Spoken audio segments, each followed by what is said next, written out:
Hi guys, thanks for tuning in to another episode of Nuggets News, or our regular monthly update on the economy, the housing market, and everything with Martin North from Digital Finance Analytics. How are you today, Martin? Pretty good, and still looking skinny in your screen. You are. I'm not sure what's going on with this bug in your skinny screen, but sure everyone at home, all the data and all the charts are looking nice, and we've got plenty to get through today. Another big month behind us, and I think today you said you want to focus in more on Australia rather than that global macro view we did last month. Yeah, so last time we did a very, very broad global view, and there's still a lot going on globally, but I thought we'd home in this time on some of our latest data, specifically relating to households and what they might be thinking and how that translates to home prices and all those other good things, because there's a lot to talk about even locally. Yeah, and just before we get into it, I was saying in the pre-interview, I think I've noticed a couple of themes where we're seeing division, a lot of difference between what's going on in units and high-rises and households, but we're also seeing differences in the best houses and the best suburbs, and that's kind of plays into the inequality that I see going on with some of the interest rate moves we've had. And then also division within the community, the real estate community. We've had some individuals come out and say, oh, I don't know if this data is an accurate representation of what's going on. Some of those people have been pushed out a little bit. Yeah, so you're right. And look, the critical thing to understand is averages tell you very little, right? And, this is one of those themes that I keep coming back to. You need to get granular. You need to understand that different property suburbs and different types of property and different types of buyers and sellers are moving in quite different directions. And that's the real critical takeaway, right? Because I can point to suburbs where prices are going up, but I can equally point to suburbs where prices are going backwards. And as you say, there's a dilemma between units and houses. Houses more positive than units generally, and also different types of borrowers. So, some people with more equity can get really good mortgage rates. Others can't if they've got a very high loan to value ratio. So, yeah, the thing about these high level indices is they really don't tell you much at all. Yeah, and that is one of the things that worries me, but we might get to that at the end of the show about what's going on in Australia and with mortgage rates and whatnot. So the first slide you've got for us today are those that intend to transact within the next 12 months. Yeah, so this is basically from our survey. So we surveyed 52,000 households on an ongoing basis. This is the latest data, but right up to the end of last month. And what's interesting is if you look at it across our different segments, firstly, investors are still saying they're not particularly interested in coming back into the market. Now, compare that with 2016 and 17. They were really driving the market, right? So even now, investors are still on the sideline. So then the question is, well, who is active in the market? And the most interesting group is the million plus what I call down traders. So these are people with owning properties now, looking potentially to sell and to release equity to be able to actually, go and do other things, maybe buy a smaller place or whatever, or put funds into retirement. And then the other groups, the refinancers are still there, but roughly a similar rate. And then first-time buyers. Now, the first-time buyers are more active. There's about 150,000 that look to be probably wanting to buy in the next year or so. There's another 350,000 who would like to buy but can't because they don't meet the current underwriting standards or can't find the property. So this is a market being driven by just a couple of segments at the moment and investors still on the sidelines. Yeah, that's quite a big drop, isn't it, from those investors that were around 70%, 60% for a fair while there, that's dropped off down to 15%, and then an increase in those that are down traders. And I guess that's what we see coming through with the refinancing and those that are maybe forced to look for a smaller house. Sure. And just one other little observation. The last month was slightly lower than the previous month. So it'll be interesting to see whether, in fact, the spike after the election, was up. Is it coming back now? Well, we'll know next time. Yeah, a lot of that post-election dust is starting to settle now as well. So those that will need to borrow more, and this definitely relates to what we've been talking about refinancing and stress. Absolutely. So this is, again, asking them whether they need to get a bigger loan from the bank. And of course, if you think about it, if I'm a down trader, the chances are I don't need a loan or I'll need a smaller loan. Again, investors were driving a lot of the credit until 2017. And you can see that investors just off down the bottom there.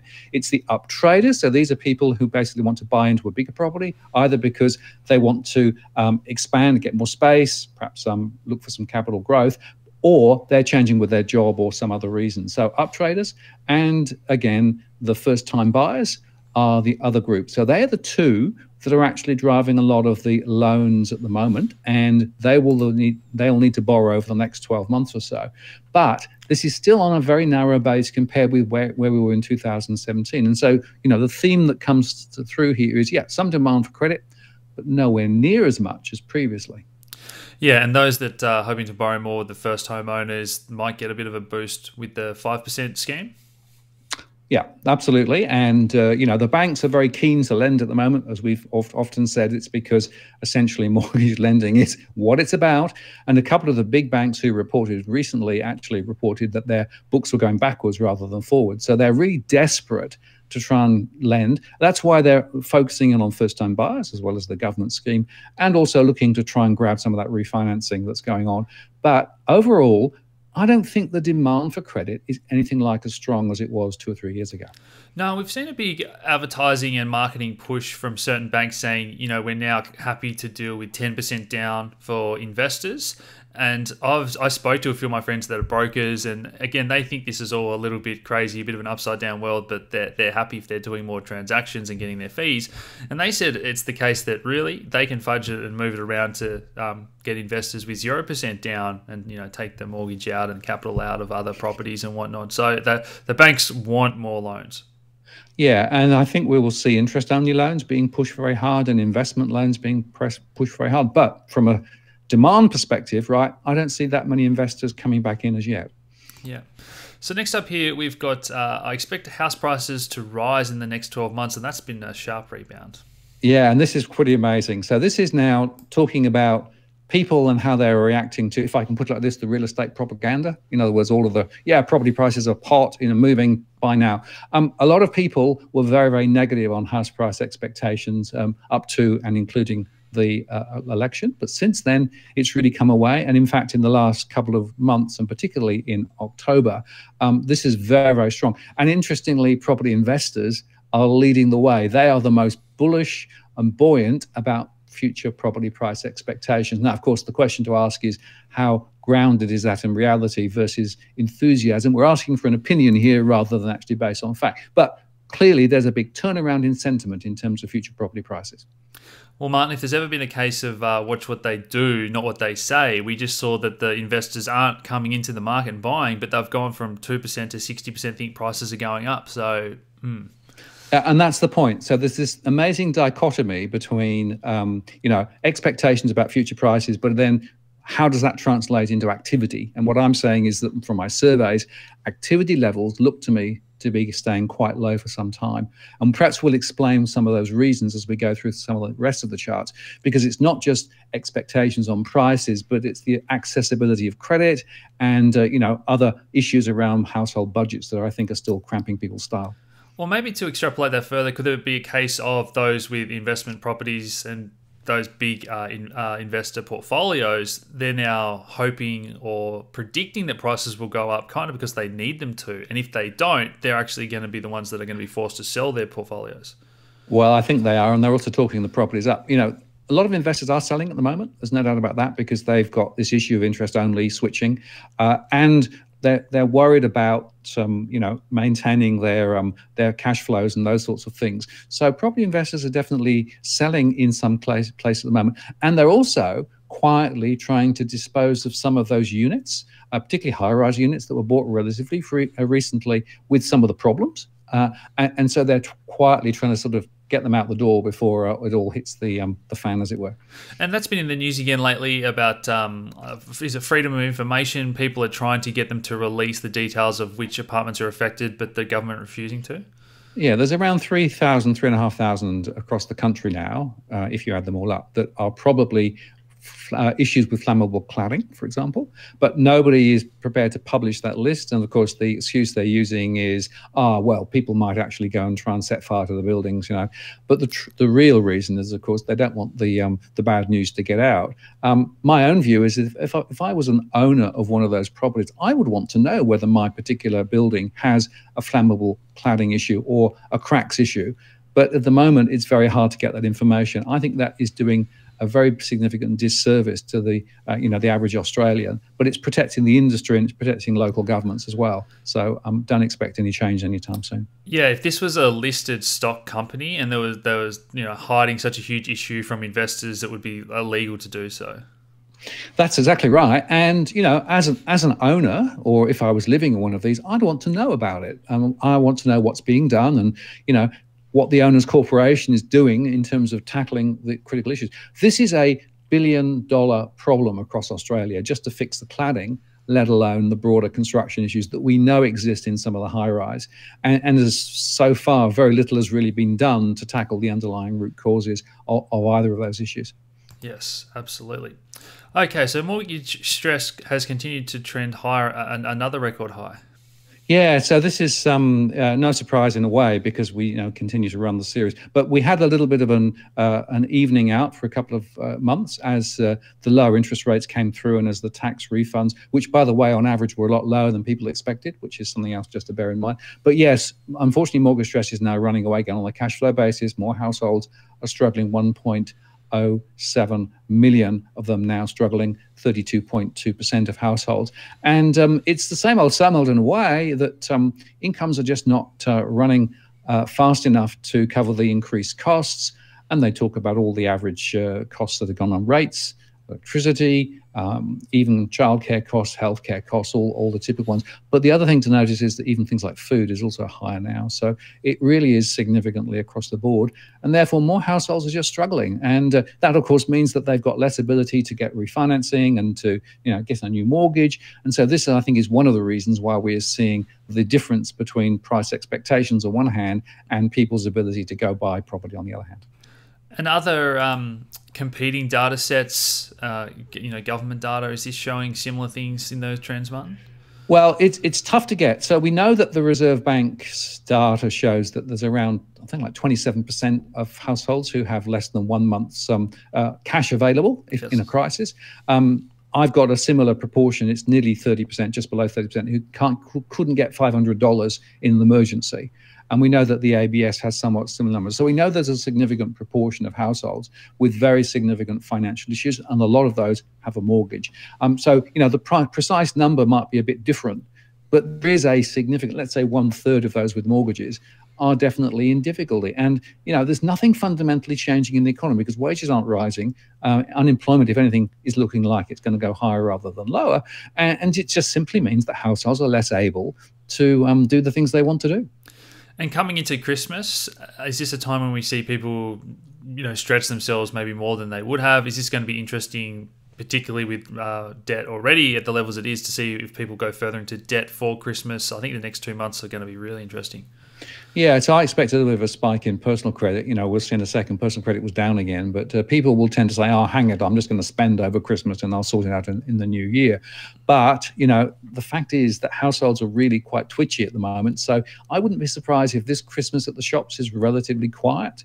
The retail numbers weren't very strong when they came out a few days ago. And, a lot of households are saying to me in the surveys, we just are not sure how we're going to make all this work. Okay, cool. We might get to that in a bit more detail shortly. Mortgage stress by state. Yeah, I thought it was interesting just drilling into this state-by-state data because, Tasmania actually has the highest proportion of households in mortgage stress, which, may be a bit surprising to some people because, of course, there are less people in Tasmania. But, of course, prices have run away down there, and so many people are in difficulty, 39% there, whereas in Western Australia it's 34%. And then you go to the Northern Territory at 36%, but very small number. And then you've got lower numbers in some of the other states. But the one I'm interested in is New South Wales and Victoria, because there we're seeing quite significant spikes in stress.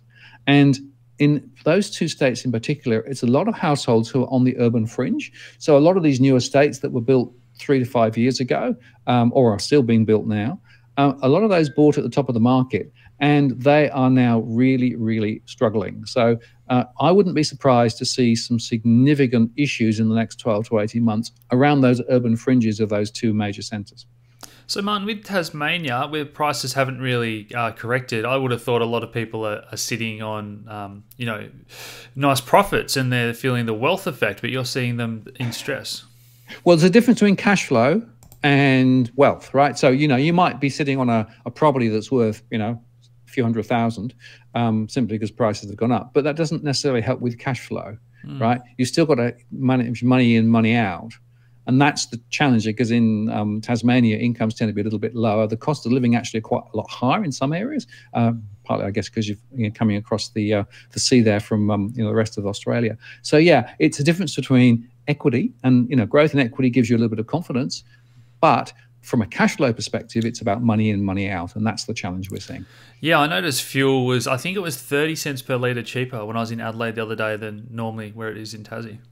Yep, exactly, and you can actually tick off a few others as well. Some food stuffs are more expensive in Tassie as well. So it's just a combination of lower incomes to start with, higher costs, little growth in terms of income, and significant pressures. And I think the drought's also having an impact. We're seeing some rises in some foodstuffs as well, and we'll touch on that in a second.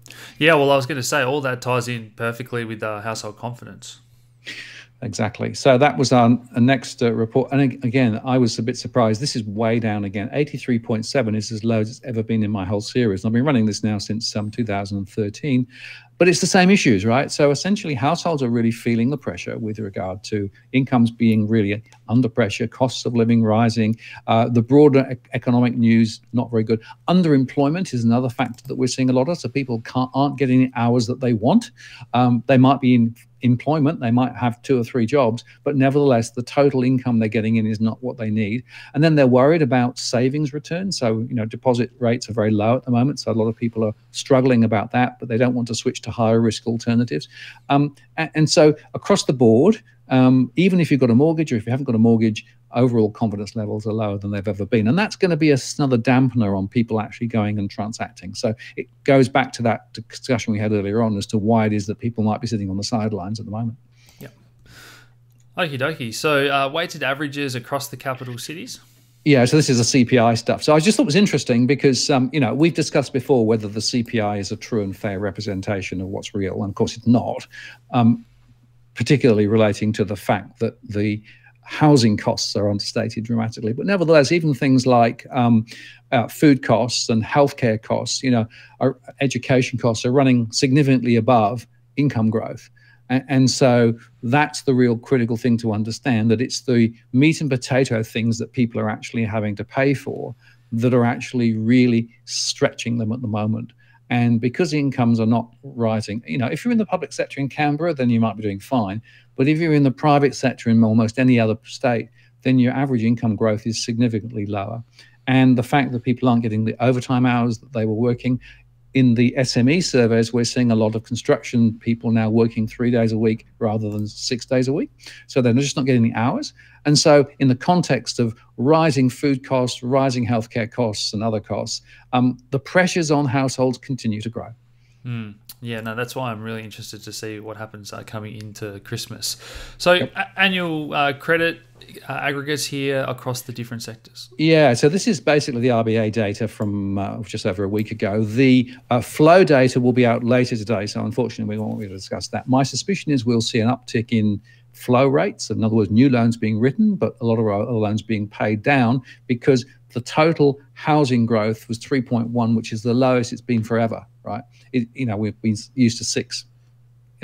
And owner-occupied housing growth is still at 4.8%. Investor housing lending stock is going backwards.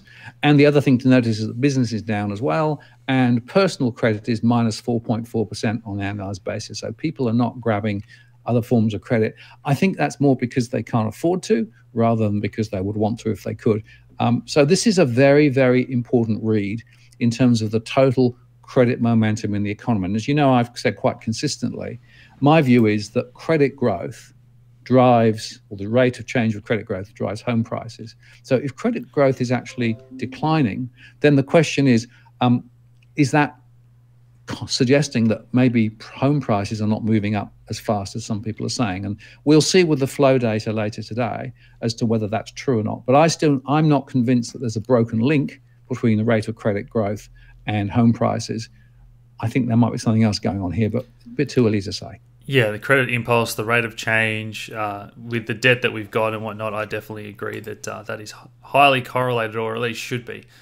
Yeah, well, it's been correlated for many years. Steve Keen and other people have shown it, and my own modelling shows it too. So I don't think that the thing is fundamentally broken. What I do know is that more people are paying down their mortgages, right? Because they're concerned about their future financial prospects and expectations, and therefore they think it's the deleveraging. So the question is there sufficient deleveraging to offset an increase in new loans coming through, right? Or is it that new loans coming through are very low as well? We'll need to understand that. It'll take a bit longer to really get to the bottom of it. But yeah, I don't think that those 5% plus hikes in prices are justified based on the credit data that I'm seeing. No, and then we have a more granular look at the individual banks' books. Yeah, I thought this might be quite interesting. This is the ADI data from APRA, right? And it shows that, in fact, some of the big banks have actually seen their loan portfolios for investor mortgages go backwards, right? NAB, ANZ, and Westpac. And that's one reason why we're seeing a huge ramp up in initiatives to try and sell investment loans back into the market. So some of them have now changed the HEM calculation to be able to allow them to lend more. They're offering cheaper rates. They're offering at 90 to 95% LVRs to investors. They're offering interest-only loans to investors. They are really desperately trying to pull these guys back into the market and to grab some of the refinance them existing loans and try and write new loans. Seemed interesting that CBA actually grew both sides of the equation. This is a real tussle, right? So competition is actually driving a lot of weird behavior inside banking at the moment. I'm not necessarily sure it's good for customers, by the way. I'm not necessarily good for the banks, because all the banks who reported showed that margin compression was continuing and that volume momentum was also easing. But then they were also talking it up, saying, oh, yeah, but we've got initiatives underway to try and turn it around. So it'll be really interesting to see whether these numbers turn around in the weeks ahead. Yeah, and the other part that I think is really important for people at home to understand is the fact that now that house prices have gone up on paper and we have lower interest rates and the banks are willing to lend more, they're trying to lure in investors and those that are interested, because on paper, again, you can start to make these numbers work to get the big loans and say, well, that other property is worth $1 million. Again, let's pull some equity out of that. Let's go 90% or down. 10% down, 90% loan. And yeah, you can really start to make people force them into this market again. Yeah, and it goes back to this propaganda theme that I want to come back to, right? There are a lot of people talking the market up and basically trying to say this is really, important time to buy. The Reserve Bank would love you to go get another mortgage and then spend some more money on, buying, renovation materials or new furniture, because that would help retail. The Reserve Bank's own modelling is suggesting that as rates come down or credit growth goes up, you'd expect the GDP number to rise. But trouble is, households still have to pay off these mortgages, right? And with incomes very flat and with the debt ratio so high at the moment, there isn't a huge amount of headroom. And so the real question becomes, how much debt is too much debt, right? And is there more debt capacity in the system that can be effectively leveraged to try and help the GDP number? That's what the Treasury and the Reserve Bank and the government is hoping. My own concern is that we're building a bigger bear trap for people, because this debt is already very high, 191 relative to value, and so this is significant. And I think that people are going to get trapped if they're not very careful. So what I'd say is, if you were thinking of getting a mortgage, if you were going to actually go to a bank and talk to them, do your own calculations and make sure that you're comfortable with what they're saying, because banks, when they make a loan, are protecting themselves and making sure that they feel that they can actually safeguard their own position. They're not necessarily ensuring that you can service that loan. And that's the point, I think, that's worth just rescoring. For sure. So the number of delinquencies has ticked up a little bit in a lot of states. Yeah, so this is a couple of data points. The first one is the Genworth data, so the lender's mortgage insurer, and they showed again that the number of delinquencies are higher. And it's been creeping up and creeping up. The other smaller chart there is from ANZ, and that's the past due dates by state. And you can see Western Australia, as you'd expect, but also an uptick now in New South Wales and Victoria. I'm seeing that in my data too. Similar pictures from Westpac and from NAB as well. So the past 90-day due loans are still rising. That's a worry. The other thing that's happening is that more households now, if they're getting into difficulty, are being foreclosed more quickly. So there is now a drive by a number of the banks to move people through a lot quicker than previously, whereas previously they'd be working with them to try and sort of, support them through 2, 3, 4, 5 years so they didn't have to default. Now, in some cases, the banks are upping their foreclosure processes to effectively deal with the issue. And that's because in Western Australia in particular, there's no evidence of any home price recovery where a lot of the defaults are and delinquencies are. And we're also seeing now rising delinquencies in some other states in areas where home prices are not recovering at all. So this delinquency story, although it's relatively low in absolute terms, is something to watch, because I think we're going to see more of this ahead. Okay. So dwelling approvals continues to trend down. This is something that I know a lot of people, Roger Montgomery, have been talking about for a long time, and we've seen the price, per brick and the number of tradies and the hours worked, that's all trending down. Yeah, so this is the approvals data, and of course this signals that we're going to see less construction activity ahead. It continues to trend down. The high-rise area is significantly under pressure at the moment. That's partly because of this question about quality construction. A lot of new properties still coming onto the market at the moment. They're being deeply discounted now. Some real estate agents are being offered commissions of 13% to try and actually shift this construction that's already underway. So not surprising that there's very little new. That means that the construction sector, million in the sector, and probably some of them now working less than previously, will be under pressure for some time ahead. That's going to be a big deal. Yeah, I think it employs around 3% of the total Australian workforce. Well, it does, and of course has an on-flow effect as well, because of course you've got a lot of small businesses servicing those, and so yeah, the traders in particular, the man with his van who goes and works on some of these, they are the ones really under pressure at the moment, and my surveys are showing a lot of those are now working much less hours than previously. And a lot of those tradies are buying the new utes and vans and whatnot, and we've seen a big fall in car sales. Well, they're not buying the new utes and what have you now. They're struggling just to keep wool from the door. A lot of them are struggling to pay their tax payments as they fall due. The amount of time that they take to get paid has gone through the roof. So big employers, are passing the money down more slowly as well. So the whole economy in the construction sector is under huge pressure at the moment. Okay. So property prices, or property sales, the number of sales have rebounded sharply, but the absolute volumes are still relatively low. Yeah, so this is from Domain. I thought it was quite interesting. So, just to be clear, we've had a significant uptick in transactions relative to where we were, but we're still way off from the heights back in 2014 and 15, right? So the property market is still on very, very low transaction volumes. And those low transaction volumes are having huge pressures on real estate agencies, because they're not getting enough commissions coming through because they're not making enough sales. It's also, I think, driving lower demand for credit, as we discussed earlier on. And so we need to get a sense of proportion here as to how well the property sector is rebounding. Yeah, it may be up a little, but we've still got very low volumes relative to where we were previously. And, investors, as I said, are really still not coming back in at the moment. So I think this is a really important message, just temper the view as to what's really happening in the property market by some of these data points, as well as the headline property price moves. Yeah, we were kind of expecting an uptick in spring, weren't we? And it does tend to settle down over the Christmas period. I'm also interested to see how I think the block auctions and how that's sort of portrayed in the media. And again, it's that tale of, I guess, two stories where I think the high price, the luxury, it could break records and again paint the picture that, you got to flip houses, everyone's going to make money, Sydney's booming again. Yeah, well, unfortunately, flipping at the moment is not a very good activity. Remember that, of course, you've got transaction costs if you do that as well, and people often take those out of the equation when they actually think about it. There is not a huge acceleration of value in many places, and I guess that's the last slide. So this is the CoreLogic data, right, to the 7th of November, and basically they've said in the last week Sydney prices rose another 0.53%, in Melbourne 0.35%, even in Brisbane and Adelaide up. The only centre where those prices have gone back, Perth, again, down 0.5%.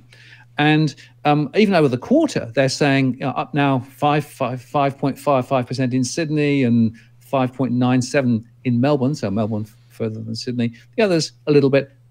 Brisbane down Perth down 1.76. But from peak, we're still 9% off in Sydney, 5% off in Melbourne, and 21.7% off in Perth, right?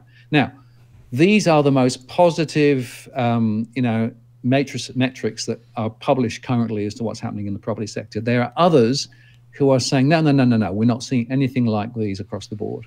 And so it becomes a little bit of a battle of the index. Who do you believe? Do you believe the CoreLogic guys and the Domain who's slightly below them, or do you believe REA and realestate.com.au who are much more conservative in their view as to what's happening with regard to prices? I think the truth is this is being affected by very, very low volumes. And it's being affected by what you said, that different prices in different locations are moving very differently. So we know Vaucluse definitely significantly higher. We also know that a lot of other places, prices are going backwards. So then it becomes a question of how do the indices deal with that? And how do they also deal with the fact that the true sale price is often not disclosed until 3 months, 4 months later when the value or general data comes through. So in a way, we're skating at the moment on a set of data sources that are not necessarily totally clear and are contradictory. And it'll be interesting to see how the value or general data that comes out 3 months, 4 months later validates or doesn't validate these moves. So all I'm saying is be a little bit cautious about all of this propaganda around the home prices. It may not be in every suburb. And I know, for example, in many suburbs, prices are still falling. In other prices, they are rising. So don't assume that just because the average for Sydney is, whatever it was, 5.53 over last week, that doesn't mean that your place, if you're living in Sydney, necessarily follows. So I'm just saying be cautious about some of these indices. Yeah, and I think next month or maybe even in January, Martin, it'd be good to do a year in review and maybe a look ahead, because I know we don't get a lot of data in December. So let us know in the comments below if you'd be interested in something along those lines. Well, I think the longer term trends will be very interesting because, there is always it depends. I mean, we heard today that the China-US trade talks look as though they've actually, become more positive. The stock market's up. That could be positive for us as well. So there are a whole bunch of externalities that we can talk about too. But I really think the next few months will be very, very interesting. Over Christmas, it normally goes quiet. Will it then pick up in the autumn or not?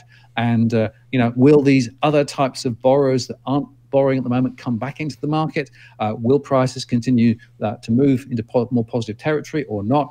A lot of interesting questions to explore ahead. Yeah, and with the banks, we had some pretty dismal earnings and whatnot, and the CEOs having some mixed statements about a gentle turning point. Others are more positive. Some are starting to be pretty negative publicly, which is interesting. Well, they actually, a couple of them said that they thought that credit growth will be around 2% next year, right? And if that's true, that's down below where it currently is. Now, if that is the case, then there's going to be no real rebound in property prices. There's going to be no rebound in the performance of the banks, and they're going to have a really torrid 2020. If others are more accurate, and in fact credit really starts to take off again, could be different. My own reading from that data that I showed you at the start of the show is I think households are going to be very sanguine about this. So I'm not sure that we're going to see massive increases in credit anytime soon. Okay, fantastic chat as always, Martin. I hope you've enjoyed that at home, and we'll talk to you again next month. Cheers. Good to talk to you.